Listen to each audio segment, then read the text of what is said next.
Viewers, എല്ലാവർക്കും ദിജോസ് വേൾഡിന്റെ പുതിയൊരു വീഡിയോയിലേക്ക് സ്വാഗതം. ഒരു പൊക്കിളിന് താഴെയായിട്ട് ഉണ്ടാകാനായിട്ട് സാധ്യതയുള്ള കുറച്ച് പ്രഗ്നൻസി ലക്ഷണങ്ങളെ പറ്റിയിട്ടാണ്.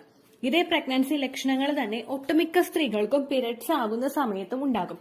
അപ്പോൾ ഈ പ്രഗ്നൻസി ലക്ഷണങ്ങളെ പീരിയഡ്സിന്റെ ആണോ പ്രഗ്നൻസിയുടേതാണോ എന്ന് എങ്ങനെ ഡിഫറൻഷിയേറ്റ് ചെയ്യാമെന്നും ഇന്നത്തെ വീഡിയോയിൽ ഞാൻ സംസാരിക്കുന്നുണ്ട് കേട്ടോ. അപ്പൊ നമുക്ക് വീഡിയോ സ്റ്റാർട്ട് ചെയ്യാം. പീരിയഡ്സിന്റെയും പ്രഗ്നൻസിയുടെയും ആയിട്ട് നമുക്ക് അടിവയറിന് നമ്മുടെ പൊക്കിളിന് താഴെ ഉണ്ടാകുന്ന പ്രധാനപ്പെട്ട പ്രഗ്നൻസി ലക്ഷണങ്ങളിൽ ഒന്നാണ് അടിവയറ് വേദന. നമ്മളിന്റെ പൊക്കിളിന് താഴെയുള്ള ഒരു ഭാഗത്തായിരിക്കും നമുക്ക് ഈ ഒരു വേദന സ്റ്റാർട്ട് ചെയ്യുന്നത്. ഈ ഒരു വേദന നമുക്ക് തുടങ്ങി കഴിഞ്ഞു കഴിഞ്ഞാൽ ചിലപ്പോൾ നമുക്ക് ഇംപ്ലാന്റേഷൻ നടക്കുന്ന സമയമോ അതിനുശേഷമുള്ള സമയങ്ങളിലോ ആയിരിക്കും ഇത്തരത്തിലുള്ള അടിവയറ് വേദന ഉണ്ടാവുന്നത്. ഇംപ്ലാന്റേഷൻ നടക്കുന്ന സമയത്ത് നമുക്ക് ഈ അടിവയർ വേദന ഉണ്ടാകാനായിട്ടുള്ള പ്രധാനപ്പെട്ട കാരണം എന്ന് പറയുന്നത് നമ്മുടെ ഇംപ്ലാന്റേഷൻ ആകുന്ന സമയത്ത് നമ്മുടെ ആ ഒരു യൂട്രസിന്റെ ലൈനിങ് ഒന്ന് തുറന്നിട്ട് ഇത് ഇരിക്കുന്നത് പോലെയാണല്ലോ. അതായത് അവിടെ ഒന്ന് അതിന് ഇരിക്കാൻ വേണ്ടിയിട്ടുള്ള ഒരു കംഫർട്ട് സോൺ അവിടെ ഉണ്ടാക്കുന്നതിന്റെ ഭാഗമായിട്ട് നമുക്ക് അവിടെ കോൺട്രാക്ഷൻസ് ഉണ്ടാകുന്നത് കൊണ്ടാണ് ഇത്തരത്തിലുള്ള വേദനകൾ അനുഭവപ്പെടുന്നത്. ഇനി ഇപ്പോൾ ഏർലി പ്രഗ്നൻസി സ്റ്റേജിൽ ഇംപ്ലാന്റേഷൻ കഴിഞ്ഞിട്ടുള്ള സമയങ്ങളിൽ, അതായത് ഇംപ്ലാന്റേഷൻ കഴിഞ്ഞിട്ട് ആ സമയങ്ങളിൽ നമ്മൾ പീരിയഡ്സ് അടുക്കുന്ന ആ ഒരു സമയങ്ങളിൽ ഇത്തരത്തിലുള്ള ഒരു വേദന വന്നു കഴിഞ്ഞാൽ പ്രഗ്നൻസിയുടെ സമയത്ത് നമ്മുടെ ആ ഒരു കുഞ്ഞ് ഒന്ന് ഗ്രോ ആകുന്നതിന്റെ ഭാഗമായിട്ടും നമുക്ക് ഇത്തരത്തിലുള്ള വേദനകൾ അനുഭവപ്പെടാം. കാരണം നമ്മുടെ യൂട്രസ് ഒന്ന് ചുരുങ്ങിയിരിക്കുകയാണല്ലോ. ഈ ചുരുങ്ങിയിരിക്കുന്ന ആ ഒരു യൂട്രസ് ഒന്ന് വളരുമ്പോൾ അവിടെ ഒരു ജസ്റ്റ് ആ മസിൽസ് ഒക്കെ ഒന്ന് സ്ട്രെച്ച് ആകുന്ന ഒരു സിറ്റുവേഷൻ ഉണ്ടാകും. ഈ ഒരു സിറ്റുവേഷൻ ഉണ്ടാവുന്ന സമയത്തും ഒട്ടുമിക്ക സ്ത്രീകൾക്കും ഇത്തരത്തിലുള്ള ലോവർ അബ്ഡമൻ പെയിൻ ഉണ്ടാകും. നമുക്ക് പൊക്കിളിന് നേരെ താഴെയായിട്ടുള്ള ഭാഗത്തായിരിക്കും നമുക്ക് ഈ വേദന ഉണ്ടാകുന്നത്. ചിലപ്പോൾ ലെഫ്റ്റ് സൈഡിലോ ചിലപ്പോൾ റൈറ്റ് സൈഡിലോ ആദ്യത്തെ ഇംപ്ലാന്റേഷൻ നടക്കുന്ന സ്റ്റേജിൽ നമുക്ക് ഉണ്ടാകാം. അതിനുശേഷം നമുക്ക് ആ ഒരു പൊക്കിളിന് നേരെ താഴെയുള്ള ഒരു ഭാഗത്തായിരിക്കും വേദന അനുഭവപ്പെടുന്നത്. ഇനി പീരിയഡ്സ് ആകുന്ന സമയത്ത് നമുക്ക് ഈ വേദന അനുഭവപ്പെടുന്നത് എപ്പോഴും നമ്മുടെ യൂട്രസിൽ നിന്ന് കോൺട്രാക്ഷൻസ് ഉണ്ടാകുമ്പോഴാണ്. നമ്മുടെ ശരീരത്തിൽ HCG ഹോർമോണിന്റെ അളവ് ഒന്ന് ഡ്രോപ്പ് ആയി കഴിയുമ്പോഴേക്കും നമ്മുടെ യൂട്രസിന്റെ ലൈനിങ് ഒന്ന് ഷെഡ് ചെയ്തോളാൻ നമ്മുടെ ബ്രെയിനിന് ഒരു സിഗ്നൽ കിട്ടും. ഈ ഒരു സിഗ്നൽ കിട്ടുന്നതിന്റെ ഭാഗമായിട്ട് നമ്മുടെ യൂട്രസിന്റെ ലൈനിങ് ഒന്ന് ഷെഡ് ആവാനായിട്ട്, അത് യൂട്രസിന്റെ ലൈനിങ് അങ്ങോട്ട് പോകാനായിട്ട് തുടങ്ങും. ആ പോകാനായിട്ട് തുടങ്ങുന്നതിന്റെ ഭാഗമായിട്ട് നമ്മുടെ യൂട്രസിന്റെ ലൈനിങ് ഒന്ന് ഷെഡ് ആവുന്നതിന്റെ ഭാഗമായിട്ടായിരിക്കും നമുക്ക് എപ്പോഴും ഇത്തരത്തിലുള്ള ഒരു കോൺട്രാക്ഷൻസും പെയിനും ഒക്കെ അനുഭവപ്പെടുന്നത്. ഈ ഒരു പെയിൻ നമുക്ക് ഉണ്ടായി കഴിഞ്ഞു കഴിഞ്ഞാൽ ഒരു 2-3 ദിവസത്തിനകം നമുക്ക് പീരിയഡ്സ് വന്നു തുടങ്ങും. അതല്ല പ്രഗ്നൻസിയുടെ പെയിൻ ആണെങ്കിൽ നമുക്ക് ഫസ്റ്റത്തെ ആ ഒരു മന്ത് ഫുള്ളും അതുപോലെ തന്നെ ലാസ്റ്റ് ട്രൈമസ്റ്റർ ഭാഗങ്ങളിലും നമുക്ക് ഈ ഒരു വേദന ഫേസ് ചെയ്യേണ്ടതായിട്ട് വരും. രണ്ടാമതെന്ന് പറയുന്നത് നമ്മുടെ തുടയുടെ ഭാഗത്ത് വേദന അനുഭവപ്പെടുന്നതാണ്. തുടയുടെ ഭാഗം എന്ന് പറയുമ്പോഴേക്കും നമ്മുടെ ആ ഒരു ഇടുപ്പ് കഴിഞ്ഞിട്ട് താഴെയുള്ള ഒരു ഭാഗത്ത് കാലിൽ ആ തുടയുടെ ഭാഗത്തിന്റെ ആ ഒരു ഏരിയ ഒക്കെ നമുക്ക് നല്ലതുപോലെ വേദന ഒന്ന് അനുഭവപ്പെടും. കാരണം എന്താണെന്ന് പറയുന്നത് നമ്മുടെ ഇംപ്ലാന്റേഷൻ നടക്കുന്ന സമയത്ത് നമ്മുടെ ഒരു യൂട്രസ് ഒന്ന് സ്ട്രെച്ച് ആവാനായിട്ട് തുടങ്ങുന്ന ഒരു സമയത്ത്, കാരണം ഫസ്റ്റ് പ്രഗ്നൻസിയിലുള്ളവർക്കായിരിക്കും ഏറ്റവും കൂടുതൽ ഈ ഒരു ലക്ഷണങ്ങൾ കണ്ടുവരുന്നത്. നമ്മുടെ യൂട്രസ് അത്രയും നാൾ വരെ അറൌണ്ട് ഒരു 22 ഇയേഴ്സ് വരെ ഒക്കെ നമ്മൾ ആ ഒരു പ്രഗ്നന്റ് ആകുന്ന ഒരു ഏജ്, ആ ഒരു ഏജ് വരെയൊക്കെ ഒരു കറക്റ്റ് ആയിട്ടുള്ള ഒരു ഫോമിൽ നിൽക്കുന്ന നമ്മുടെ യൂട്രസ് ഒന്ന് സ്ട്രെച്ച് ആവുന്നതിന്റെ ഭാഗമായിട്ട് യൂട്രസും അതിന് ചുറ്റുമുള്ള മസിൽസും ഒക്കെ ഒന്ന് സ്ട്രെച്ച് ആവാനായിട്ട് തുടങ്ങും. നമ്മുടെ പെൽവിസിന്റെ ഭാഗത്തൊക്കെ ആ ഒരു സ്ട്രെച്ചിങ് നമുക്ക് ഫീൽ ചെയ്യുന്നതിന്റെ ഭാഗമായിട്ടാണ് അതുമൂലം നമ്മുടെ തുടയുടെ ഭാഗത്ത്, നമ്മുടെ ഇടുപ്പിന് കീഴ്പോട്ടുള്ള ഭാഗത്ത് നമുക്കൊരു വേദന അനുഭവപ്പെടും. ഒട്ടുമിക്ക സ്ത്രീകൾക്കും പീരിയഡ്സ് ആകുന്ന സമയത്തും ഈ ഒരു വേദന അനുഭവപ്പെടാറുണ്ട്. ആ ഒരു ഭാഗം കൊണ്ട് വിട്ടു പോകുന്നത് പോലുള്ള ഒരു വേദനയായിരിക്കും നമുക്ക് ഫീൽ ചെയ്യുന്നത്. ഈ ഒരു വേദന വന്നു കഴിഞ്ഞാൽ നമുക്ക് എങ്ങനെയായിരിക്കും 2-3 ദിവസത്തിന് ശേഷം പീരിയഡ് ആവുകയുമാണ് ചെയ്യാറ്. എന്നാൽ അങ്ങനെ അല്ലാത്തവർക്ക് പീരിയഡ്സ് മിസ് ആവുന്നുണ്ടെങ്കിൽ അത് പ്രഗ്നൻസിയുടെ സാധ്യതയായിട്ടും കാണാറുണ്ട് കേട്ടോ. അടുത്തതായിട്ട് നമുക്ക് ഉണ്ടാവുന്നത് ബാക്ക് പെയിൻ ആണ്. ഈ ഒരു ബാക്ക് പെയിൻ നമുക്ക് അനുഭവപ്പെടാനായിട്ടുള്ള കാരണം നമ്മുടെ ഇംപ്ലാന്റേഷൻ നടക്കുന്നതിന്റെ ആ ഒരു ഭാഗമായിട്ട് നമുക്ക് വയറിന്റെ ഭാഗത്ത് വേദന അനുഭവപ്പെടുന്നത് പോലെ തന്നെ നമുക്ക് ബാക്ക് സൈഡിലും ഏകദേശം നമ്മുടെ ആ ഒരു സ്പൈനൽ കോഡിന്റെ ആ ഒരു എൻഡിങ് പോർഷനിൽ നമുക്ക് ആ ഒരു വേദന അനുഭവപ്പെടും. കാരണം ഈ ഒരു സ്ട്രെച്ചിങ്ങിന്റെ എഫക്ട് നമുക്ക് പുറകിലും ആ ഒരു ഭാഗത്ത് ഫീൽ ചെയ്യാനായിട്ട് തുടങ്ങും. അപ്പൊ ഈ ഒരു എഫക്ട് നമുക്ക് അവിടെ ഫീൽ ചെയ്യുന്നതിന്റെ ഭാഗമായിട്ട് നമുക്ക് ആ ഒരു ഭാഗം സ്ട്രെച്ച് ചെയ്യുന്നത് മൂലം നമുക്ക് വേദനകളൊക്കെ അനുഭവപ്പെടും. ഏർലി സ്റ്റേജിൽ ഇംപ്ലാന്റേഷൻ നടക്കുന്ന ആ ഒരു സ്റ്റേജിൽ നമ്മുടെ ബാക്കിലും അതുപോലെ തന്നെ നമ്മുടെ ആ ഒരു യൂട്രസിന്റെ ഭാഗത്തും വേദന പലർക്കും ഉണ്ടാകുന്നത് കോമൺ ആയിട്ടുള്ള ഒരു കാര്യമാണ് കേട്ടോ.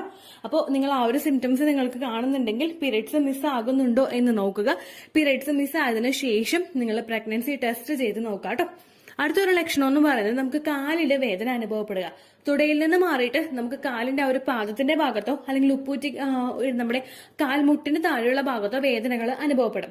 നമ്മൾ ആ ഒരു ഏർലി സ്റ്റേജിൽ ഉണ്ടാകുന്ന കാൽസ്യത്തിന്റെ ഡെഫിഷ്യൻസി മൂലമോ അല്ലെങ്കിൽ നമ്മളിൽ ഉണ്ടാകുന്ന റിലാക്സിൻ ഹോർമോൺ പ്രൊഡ്യൂസ് ആവുന്നതിന്റെ ഭാഗമായിട്ടും ഒക്കെ ആയിരിക്കും നമുക്ക് ഇത്തരത്തിലുള്ള വേദനകൾ അനുഭവപ്പെടുന്നത്. ഈ കാലുവേദനയും ഒട്ടുമിക്ക സ്ത്രീകൾക്കും പീരിയഡ്സിന്റെ സ്റ്റാർട്ടിംഗ് സ്റ്റേജിലും ഉണ്ടാവാറുണ്ട്. നമുക്ക് പീരിയഡ്സ് ആകുന്ന സമയത്ത് ഒരുപാട് കോൺട്രാക്ഷൻസ് നമ്മുടെ യൂട്രസിൽ നടക്കുന്നത് സ്വാഭാവികമാണ്. ഈ ഓരോ കോൺട്രാക്ഷൻസും നമുക്ക് ഉണ്ടാകുന്നതിന്റെ ഭാഗമായിട്ടാണ് ഒട്ടുമിക്ക സ്ത്രീകൾക്കും ഇത്തരത്തിലുള്ള ലക്ഷണങ്ങൾ ഉണ്ടാവുന്നത്. അപ്പോൾ ഈ പറഞ്ഞ ലക്ഷണങ്ങളെല്ലാം നിങ്ങൾക്ക് ഫീൽ ചെയ്യാനായിട്ട് സാധിക്കുന്നുണ്ടെങ്കിൽ നിങ്ങൾ ശ്രദ്ധിക്കേണ്ടത് നിങ്ങൾക്ക് പീരിയഡ്സിന്റെ ആ ഒരു ഡേറ്റ് മിസ് ആകുന്നുണ്ടോ എന്ന് നോക്കുക. ചില സ്ത്രീകൾ പറയാറുണ്ട് നമുക്ക് ആ ഒരു സമയമാകുമ്പോഴേക്കും ജസ്റ്റ് മൈൽഡ് ആയിട്ടുള്ള ഒരു സ്പോട്ടിങ് വരാറുണ്ട് എന്ന് പറയാറുണ്ട്. ഒട്ടുമിക്ക ആളുകൾക്കും ആ ഒരു സ്പോട്ടിങ് ചിലപ്പോൾ മാറുന്നത് ഇംപ്ലാന്റേഷൻ സ്പോട്ടിങ് ആയിട്ടായിരിക്കും. എന്നാൽ ചില സ്ത്രീകളിൽ അത് ഇംപ്ലാന്റേഷൻ സ്പോട്ടിങ് അല്ലാതെയും മാറുന്നുണ്ട്. അപ്പോൾ നിങ്ങൾ അത്തരത്തിലുള്ള സ്പോട്ടിങ് വന്നു കഴിഞ്ഞാൽ ചിലപ്പോൾ അത് പ്രിമെൻസ്ട്രൽ സ്പോട്ടിങ് ആയിട്ട് മാറാറുണ്ട്. പ്രിമെൻസ്ട്രൽ സ്പോട്ടിങ് ആണ് നമുക്ക് ഉണ്ടായതെങ്കിൽ, അതായത് പീരിയഡ്സ് ആകാൻ പോകുന്നതിന് മുൻപുള്ള ചെറുതായിട്ടുള്ള സ്പോട്ടിങ് ആണ് നിങ്ങൾക്ക് ഉണ്ടായിട്ടുള്ളതെങ്കിൽ ആ ഒരു സ്പോട്ടിങ് കഴിഞ്ഞിട്ട് ഒരു 5 ദിവസത്തിനകം നമുക്ക് എന്തായാലും ബ്ലീഡിങ് സ്റ്റാർട്ട് ചെയ്യും. നമ്മൾ വേറെ പ്രശ്നങ്ങളൊന്നുമില്ല, പ്രീവിയസ് മന്തിൽ നമുക്ക് ഇങ്ങനെയുള്ള ബ്ലീഡിംഗ് ഒക്കെ ആവശ്യത്തിനുണ്ടായിരുന്നു, ലോ ബ്ലീഡിംഗ് അല്ല, ലോ മെൻസ്ട്രൽ ബ്ലീഡിംഗ് അല്ല നമുക്ക് ഉണ്ടായതെങ്കിൽ നമുക്ക് ഈ ഒരു തവണയും അത് എക്സ്പെക്ട് ചെയ്യാനായിട്ട് സാധിക്കും, ആ ഒരു പീരിയഡ്സ് എക്സ്പെക്ട് ചെയ്യാനായിട്ട് സാധിക്കും. എന്നാൽ പെട്ടെന്ന് തന്നെ നമുക്ക് ഈ കഴിഞ്ഞ മാസം കറക്റ്റ് ആയിട്ട് ബ്ലീഡിംഗ് ഉണ്ടായിട്ടും ഈ മാസം ജസ്റ്റ് ഒരു സ്പോട്ടിങ്ങേ വരുന്നുള്ളൂ, അല്ലെങ്കിൽ 5 ദിവസം കഴിഞ്ഞിട്ട് നമുക്ക് പീരിയഡ്സ് സ്റ്റാർട്ട് ചെയ്യുന്നില്ലെങ്കിൽ ചിലപ്പോൾ അത് ഇംപ്ലാന്റേഷൻ നടന്നതിന്റെ ഭാഗമായിട്ടോ ഇനി ഇൻ കേസ് പ്രഗ്നൻസി ആയിട്ട് നമുക്ക് പ്രൊജസ്ട്രോണിന്റെ ഡെഫിഷ്യൻസീസ് മൂലം മൈൽഡ് ആയിട്ടുള്ള സ്പോട്ടിംഗ് ഉണ്ടാകുന്നതോ ആകാനായിട്ട് സാധ്യതയുണ്ട്. അപ്പോൾ നിങ്ങൾക്ക് ഇത്തരത്തിലുള്ള ലക്ഷണങ്ങളൊക്കെ വന്നതിന് ശേഷം മൈൽഡ് ആയിട്ടുള്ള ഒരു സ്പോട്ടിംഗ് നിങ്ങൾക്ക് അനുഭവപ്പെടുന്നുണ്ടെങ്കിൽ ആ ഒരു സ്പോട്ടിംഗ് കഴിഞ്ഞിട്ട് ഒരു 5 ദിവസം നിങ്ങൾ വെയിറ്റ് ചെയ്യുക. 5 ദിവസത്തിനകത്തും നിങ്ങൾക്ക് ബ്ലീഡിംഗ് സ്റ്റാർട്ട് ആയിട്ടില്ല എങ്കിൽ, അതായത് പീരിയഡ്സിന് ഉണ്ടാകുന്ന ഫ്ലോ പോലെ നിങ്ങൾക്ക് ബ്ലീഡിംഗ് കാണപ്പെടാനായിട്ട് സാധിച്ചിട്ടില്ല എങ്കിൽ പിന്നെ നിങ്ങൾ ചെയ്യേണ്ടത് നമ്മുടെ പ്രഗ്നൻസി ടെസ്റ്റ് ചെയ്ത് നോക്കുക എന്നുള്ളതാണ്. വളരെയധികം ഏർലി സ്റ്റേജ് ആയതുകൊണ്ട് തന്നെ നമുക്ക് വളരെ എളുപ്പത്തിൽ പ്രഗ്നൻസി ടെസ്റ്റ് ചെയ്ത് നോക്കാനായിട്ട് സാധിക്കില്ല. കാരണം രാവിലേക്ക് ശേഷമുള്ള ആ ഒരു യൂറിനിലൊക്കെ നമുക്ക് ചിലപ്പോൾ ഒരു HCG ഹോർമോണിന്റെ കണ്ടന്റ് കിട്ടാനായിട്ട് ഒരുപാട് സാധ്യത കുറവാണ്. സാധാരണ രാവിലെ ആകുന്ന സമയത്ത്, നമ്മൾ രാവിലെ ഉറങ്ങി എഴുന്നേക്കുന്ന സമയത്ത് പ്രഗ്നൻസി ഹോർമോണുകളെല്ലാം അതിന്റെ പീക്കിൽ നിൽക്കുന്ന ഒരു സമയമാണ്. അതുകൊണ്ടാണ് പലർക്കും മോർണിംഗ് സിക്നസ് ഒക്കെ ആ ഒരു സമയത്ത് നമുക്ക് കൂടുതലായിട്ടും അനുഭവപ്പെടുന്നത്. അപ്പൊ ആ ഒരു സമയത്ത് തന്നെ പ്രഗ്നൻസി ടെസ്റ്റ് ചെയ്തിട്ട് ആക്യുറേറ്റ് ആയിട്ടുള്ള റിസൾട്ട് നിങ്ങൾക്ക് കിട്ടണമെന്നുണ്ടെങ്കിൽ നിങ്ങൾ രാവിലെ ഉറക്കം എഴുന്നേൽക്കുമ്പോഴുള്ള ആദ്യത്തെ യൂറിൻ നിങ്ങൾ കളക്ട് ചെയ്ത് വെക്കുക. ഇത് ഉപയോഗിച്ചിട്ട് നിങ്ങൾ പ്രഗ്നൻസി ടെസ്റ്റ് ചെയ്ത് നോക്കിക്കഴിഞ്ഞു കഴിഞ്ഞാൽ അതിലെ HCG ഹോർമോണിന്റെ അളവ് വളരെയധികം കൂടുതലായിരിക്കും. ആ യൂറിൻ വെച്ചിട്ടുള്ള നമ്മൾ സാമ്പിൾ കളക്ട് ചെയ്തിട്ട് വേണം നമ്മൾ പ്രഗ്നൻസി ടെസ്റ്റ് ചെയ്ത് നോക്കാനായിട്ട്.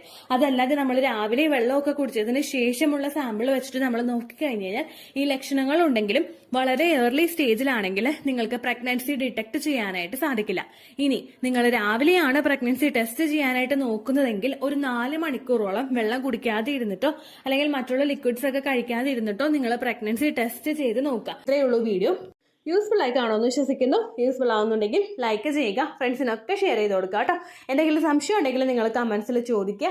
പണ്ടത്തെ വീഡിയോയ്ക്ക് കമന്റ്സ് ഇടുന്നവർക്ക് റിപ്ലൈ ലഭിക്കുന്നില്ലെങ്കിൽ ലേറ്റസ്റ്റ് ആയിട്ട് ഞാൻ ഏത് വീഡിയോ ആണ് അപ്ലോഡ് ചെയ്യുന്നത് അതിന് താഴെ കമന്റ് ഒന്ന് കോപ്പി പേസ്റ്റ് ചെയ്യാനായിട്ട് ശ്രദ്ധിക്കുക കേട്ടോ. അതുപോലെ ഓവുലേഷൻ ഡേറ്റ് കാൽക്കുലേറ്റ് ചെയ്ത് തരാനായിട്ട് റിക്വസ്റ്റ് ചെയ്യുന്ന ആളുകൾ എത്രയാണോ സൈക്കിൾ ലെങ്ത് അത് മെൻഷൻ ചെയ്യാനായിട്ട് ശ്രദ്ധിക്കുക. സൈക്കിൾ ലെങ്ത് എന്നതുകൊണ്ട് ഉദ്ദേശിച്ചത് ഓരോ മാസവും എത്ര ദിവസം കൂടുമ്പോഴാണോ ബ്ലീഡിങ് വരുന്നത് അതാണ് സൈക്കിൾ ലെങ്ത്. കഴിഞ്ഞ മാസം ഒരു 8-ാം തീയതിയാണ് ബ്ലീഡിങ് ആയതെങ്കിൽ ഈ മാസം 6-ാം തീയതിയാണ് ബ്ലീഡിങ് ആയതെങ്കിൽ കഴിഞ്ഞ മാസം 8-ാം തീയതി മുതൽ ഈ മാസം 6-ാം തീയതി വരെ എത്ര ദിവസമുണ്ടോ അത് കാലണ്ടറിൽ എണ്ണി തിട്ടപ്പെടുന്നതാണ് നിങ്ങളുടെ സൈക്കിൾ ലെങ്ത്.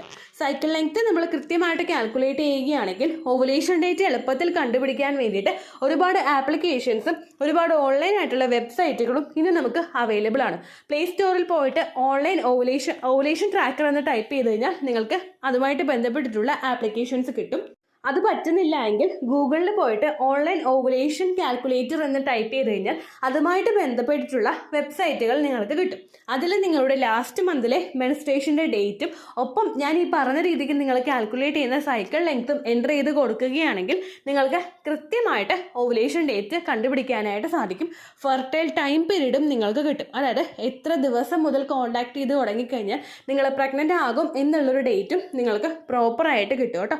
ഇത് കാൽക്കുലേറ്റ് ചെയ്യുന്ന സമയത്ത്, സൈക്കിൾ ലെങ്ത് കാൽക്കുലേറ്റ് ചെയ്യുന്ന സമയത്ത് നിങ്ങളുടെ ആ ഒരു കലണ്ടറിൽ നോക്കി തന്നെ നിങ്ങൾ കാൽക്കുലേറ്റ് ചെയ്യുക. പല മാസങ്ങളിലും 30-31 ദിവസമുണ്ട്, അതുകൊണ്ടാണ് അങ്ങനെ പറഞ്ഞത്. ഒപ്പം നിങ്ങൾക്ക് ബ്ലീഡിങ് തുടങ്ങിയ ദിവസത്തിന് വേണം നിങ്ങൾ ഡേ 1 ആയിട്ട് എടുക്കാൻ വേണ്ടിയിട്ട്. സ്പോട്ടിങ് തുടങ്ങിയ ദിവസത്തിനെ, അതായത് ചെറുതായിട്ട് ഡിസ്ചാർജ് പോയി തുടങ്ങിയ ദിവസത്തിനെ നിങ്ങൾ കൺസിഡർ ചെയ്യേണ്ട ആവശ്യം ഇല്ല കേട്ടോ. അപ്പോൾ ഇത്രയേ ഉള്ളൂ വീഡിയോ. അടുത്തൊരു വീഡിയോ ആയിട്ട് നമുക്ക് വീണ്ടും കാണാം. ബൈ.